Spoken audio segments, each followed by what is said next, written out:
Naam, alhamdulillah, salatu wassalamu ala rasulillah wa ala alihi wa ashabihi wa man wala, amma ba'd. Ustadhi, jambo hili bana ni jambo ambalo limeenea kwa wengi katika watu ambao tunajinasibisha na Ahlus Sunna wal Jamaa, lakini bado tuna udhaifu mkubwa sana katika kuwasikiliza watu wa bid'ah. Hili ni jambo halifichikani. Baadhi ya sisi vijana tumejikita sana katika kuwasikiliza watu wa bid'ah ambao wametahadharishwa na wajulikana kama hao ni watu wa bid'ah.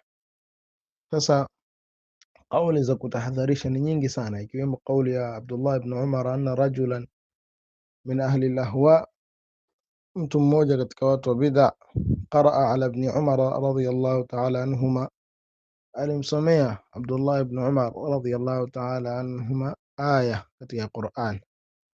Wadaa ibn Umar radhiyallahu ta'ala anhuma,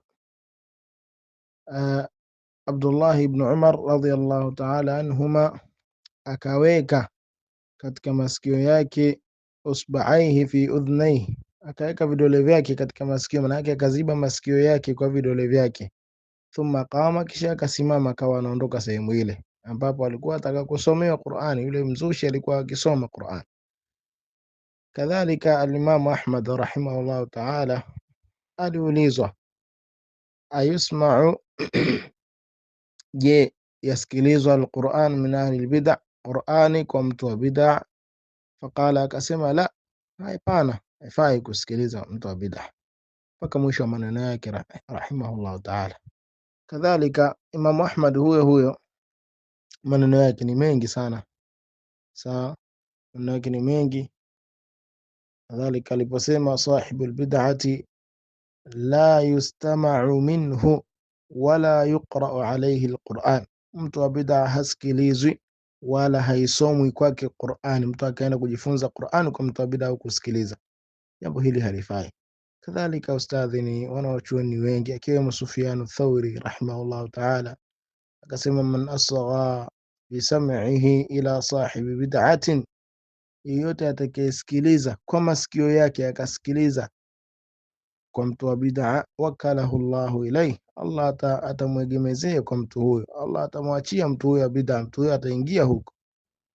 Kadhalika wanawachuoni wengi ustadhi akiwemo Ibrahim an-Nakhai rahimahullahu ta'ala aliposema maneno yake, la tasma'u min ahli al-ahwa, musisikilize kwa watu wa ahwa al-Qur'an, Qur'ani, fa innahum yuharrifunahu, kwani wao watu wa bid'a wanaigeuza Qur'ani katika maana yake, ala ahwaihim, kwa matamanio yao, wanaigeuza itake vile wanavyotaka wao. Kama baadhi ya watu utakuta leo aileta aya kuitetea uzushi, na hali ya kuwa uzushi huo ajua kabisa haukuwepo kipindi cha Mtume, lakini yeye anatoa aya katika Qur'an. Sasa jambo hili ni kubwa na ni jambo baya sana, mtu kusikiliza kwa watu wa bid'ah. Kadhalika maneno, ukirudi kwa Fudail ibn Iyad rahimahullah ta'ala, na maneno ni mengi sana katika kutahadharisha jambo hili.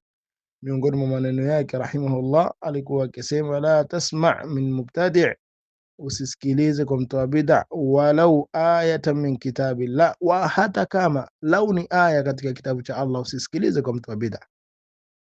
Maneno haya ukiangalia katika sharh ya usul sunna, usul i'tiqadi ahli sunna, utakuta maneno haya. Kadhalika katika kitabu chake maarufu sharh sunna, katika kitabu sharh sunna yamewekwa haya. Kadhalika na mwanachuoni al-Barbahari rahimahullah ta'ala ameweka maneno. Kadhalika wanachuoni wengi ikiwemo Hasan al-Basri rahimahullah ta'ala, naye alikuwa na maneno yake akisema kwamba msikae na watu wa bid'a, la tujalis sahibu bid'atin, usikae na mtu wa bid'a, wala tasma' minhu alquran, wala usisikilize kwake Qur'ani. Kwa ustadhi, mambo ni mengi haya, sawa sawa, mambo ni mengi na maneno wanawachuoni ni mengi, ila tumomba Allah subhanahu wa ta'ala atuthibitishe katika haki na atuthibitishe katika sunna na atukinge na watu wa bid'a na shari zao. Naam, barakallahu fik. Barakallahu fik ustadh. Mimi bwana si shekhe, ni ndugu yenu, mwanafunzi mwenzenu. Saidizana pale ambapo Allah subhanahu wa ta'ala atatuwezesha kusaidizana. Walillahi alhamdu, na tumomba Allah azidi kutustiri aibu zetu na aibu zenu kadhalika. Barakallahu fik, jazakallahu khaira.